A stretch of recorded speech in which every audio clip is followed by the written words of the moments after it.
Ang iwagan ng New Year, beach photos ni Kim Chiu, Paolo Avellino kasama nga ba sa paraiso? Kung bago ka lang sa channel na ito, huwag kalimutang mag-like, share, comment, and subscribe. Sa pagpasok ng taong 2026, tila hindi lamang ang mga paputok ang nagpapaingay sa social media.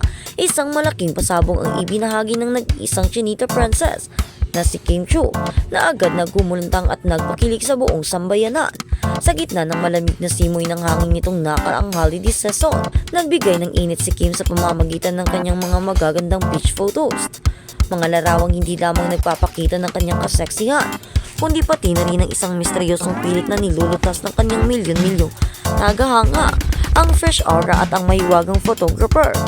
Kung titingnan ng mga larawan, hindi maikakailan na tila nasa pinakamagandang yugto ng kanyang buhay si Kim. Nakasuot ng isang sexy two-piece swimsuit, kitang-kita ang kanyang fit na pangangatawan at ang kanyang fresh na aura. Ngunit higit sa pisikal na ganda, may isang bagay na pumuko sa atensyon ng mga netizens, ang kanyang ngiti at ang glow sa kanyang mga mata. Ayon sa mga observer, ito ay hindi lamang simpleng ngiti ng isang taong nagbabakasyon. Ito ay ngiti ng isang babaeng payapa, masaya at tila inaalagaan ng gusto at tama. Dito na pumasok ang mga espekulasyon. Sino ang kumuha ng mga larawan? Sa mundo ng photography, sinasabing makikita sa mata ng subject kung sino ang nasa likod ng linti. Ang tawag nito ng iba ay boyfriend proof o point of view. Ang mga shots ay may halong intimacy na tila kuha ng isang taong komportable si Kim at may malalim na koneksyon sa kanya. Hindi ito ang tipikal na photo na kinuna ng isang tour guide o simpleng kaibigan lamang. Ang bawat anggulo ay tila may pagmamahal. Ang silence ni Kim at Paolo isang malaking pahiwatig. Ang lalong nagpatingkad sa usaping ito ay ang timing ng mga pangyayari. Napansin ng mga masusugid na taga-subaybay o mga tinatawag na Kimpal fans na parihong nanahimik ang dalawa sa social media nitong nakaraang Pasko at Bagong Taon. Para sa mga celebrities na kadalasang aktibo sa pagbabahagi ng kanilang ganap sa buhay, ang biglaang radio silence ay madalas na may ibig sabihin. Sa mundo ng showbiz, ang pananahimik habang holidays ay madalas na code para sa private vacation. Maraming naniniwala na ang sabay na pagkawala nila sa radar ay hindi nagkataon lamang. Ito ay matagal ng galawan ng mga artista. Nais protektahan ang kanilang pribadong oras kasama ang kanilang mga mahal sa buhay. Ang teorya ng marami, magkasama sina Kim Chiu at Paolo Avellino sa iisang lokasyon, tinatakasan ang ingay ng Maynila upang salubungin ang bagong taon ng magkasama at mapayapa. Ang reaksyon ng fans, kilig na walang humpay. Hindi mapigilan ng mga fans ang magdiwang sa comment section. Bagamat wala pang opisyal na kompormasyon mula sa parehong kampo, para sa kanila ang mga larawang ito ay sapat na ebidensya. Ang mga komento ay puno ng pagbati at suporta. Marami ang nagsasabing deserve ni Kim ang maging masaya matapos ang mga pagsubok na pinagdadaanan niya sa mga nakaraang taon. Ang tambalang Kimpo ay nabuo mula sa hindi inaasahang chemistry sa kanilang mga proyekto tulad ng Linglang at What's Wrong with Secretary Kim. Mula sa screen tila tumawid sa totoong buhay ang kanilang ugnayan. Ang mga simpleng tuksuhan sa mga interviews at ang kanilang body language kapag magkasama ay matagal nang pinag-uusapan, ngunit ang New Year getaway na ito kung totoo man ay pinakamalaking pahiwatig na sila ay nasa isang seryosong relasyon na. Para sa mga tagahanga, ang makita si Kim na ganito kasaya ay isang tagumpay. Matatanda ang naging maugong ang kanyang hiwalayan noon at ang makita siyang muling nagtitiwala at nagmamahal ay simbolo ng pag-asa. Si Paolo Avellino na kilala bilang isang pribadong tao ay tila siya ring nagbibigay ng katahimikan at seguridad na kailangan ni Kim, simbolo ng paghilom at bagong simula. Ang mga beach photos na ito ay higit pa sa pagpapakita ng balat. Ito ay simbolo ng paghilom. Ang dagat ay madalas na iniuugnay sa pagbuhugas ng mga sakit ng nakaraan at pagtatanggap sa bagong agos ng buhay.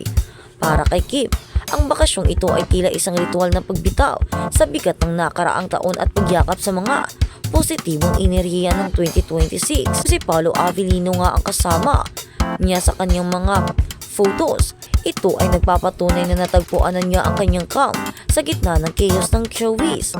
Ang spekulasyon na si Paolo ang kumuha ng mga litrato ay nagbibigay ng imahe ng isang supportive na partner, isang lalaking handang nasa likod ng kamera habang nagniningning ang kanyang minamahal. Konklusyon, ano ang aasahan sa 2026? Sa ngayon nananatiling tikom ang bibig ni Kim at Paolo. Walang umamin, walang tumanggi. Ngunit sa panahon ngayon, action speaks louder than words. Ang mga titi ni Kim ay timing ng kanilang pananahimik at ang vibe ng mga larawan ay nagsasalita ng isang kwentong pag-ibig na hindi kailangang isigaw pa. Kung ito man ay isang soft launch o sadyang pag-enjoy lang sa pribadong buhay, isa lang ang sigurado, ang taong 2026 ay nagsisimula ng may matinding kilig para sa mga fans at para kay Kim Chiu. Mukhang ito na ang taon kung saan ang kanyang puso ay muling tumibok ng malaya at masaya sa piling ng taong si Paolo Avellino. Abangan na lang natin ang mga susunod nito dahil siguradong marami pang pasabong ang darating sa ngayon.